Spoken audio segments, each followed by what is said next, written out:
Let's think about your daily routine for a second. Is it just a list of chores to get through? Or is it something more?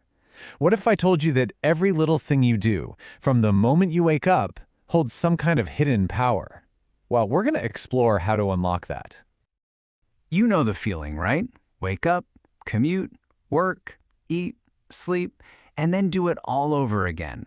It is so easy to just fall into that rhythm and feel like you're just going through the motions. But what if there's a way to snap out of it? So that's exactly what we're going to do in this explainer. We're going to dig into the real science and psychology behind your daily habits. The goal here is to help you see your routine not as some boring script you have to follow, but as a seriously powerful tool for a better, more fulfilling life. Okay, let's start at the beginning, the morning. How you kick off your day really does set the stage for everything else. We're not just talking about getting out of bed. We're talking about waking up with some real intention. This first one sounds almost too simple to work, right? But seriously, just smiling, even if you have to force it a little, before your feet even hit the floor, can trigger your brain to release endorphins. That's a natural, chemical mood boost to get your day started on the right foot. And check this out. It shows just how connected we are to the world around us. That morning light streaming in isn't just nice to look at. It's a direct signal to your brain to hit the brakes on melatonin. That's the hormone that makes you sleepy. It's a totally natural way to feel more alert and energized. Okay, so you're up, you're feeling good. Now it's time to deal with all this stuff swirling around in your head. That's where this idea of cognitive organization comes in. It's a fancy term for a super simple act, writing down your plans. It gets all that mental clutter out of your head and onto paper, so you can actually focus on what matters.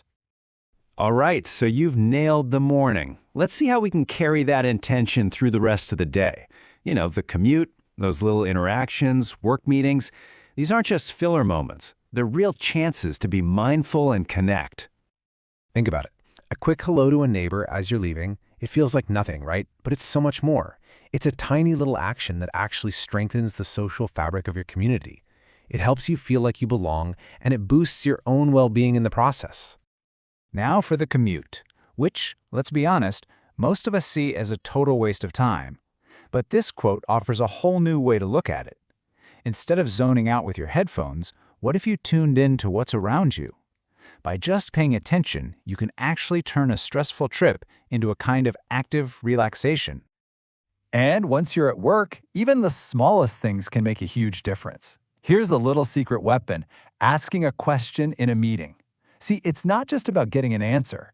It's a powerful signal to everyone in the room that you're paying attention, you're processing the information, and you are engaged. So the workday's over, but the day isn't. The evening is such a crucial time. It's your chance to decompress and get your mind and body ready for a genuinely restful night's sleep, which of course sets you up for a better tomorrow. Here we go again, back to nature. It turns out that connecting with the natural world has this incredibly powerful, direct impact on us.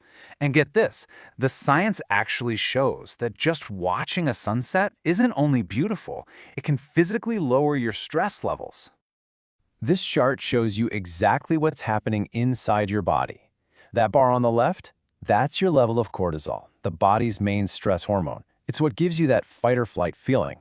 Now look at the bar on the right after watching the sunset. See how it drops? You are literally, biologically calming your entire system down. It's like a free, all-natural tranquilizer. Look, we all know we should put our phones away before bed, but here's the nuts and bolts of why it's so critical. The blue light from our screens is basically screaming, "It's daytime," at our brains. And that messes with the production of melatonin, that crucial sleep hormone.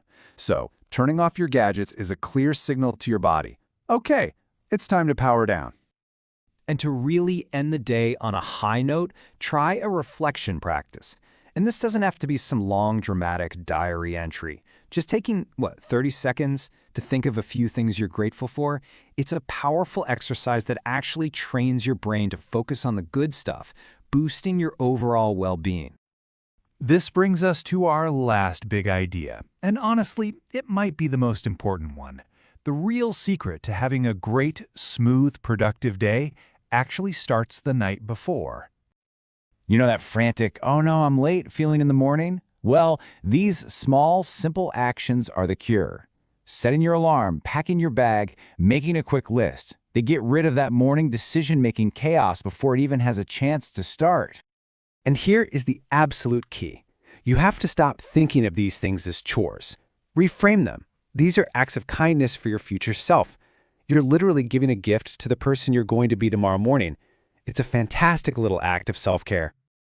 So you see, your routine isn't just something that happens to you. It's something you actively create every single day.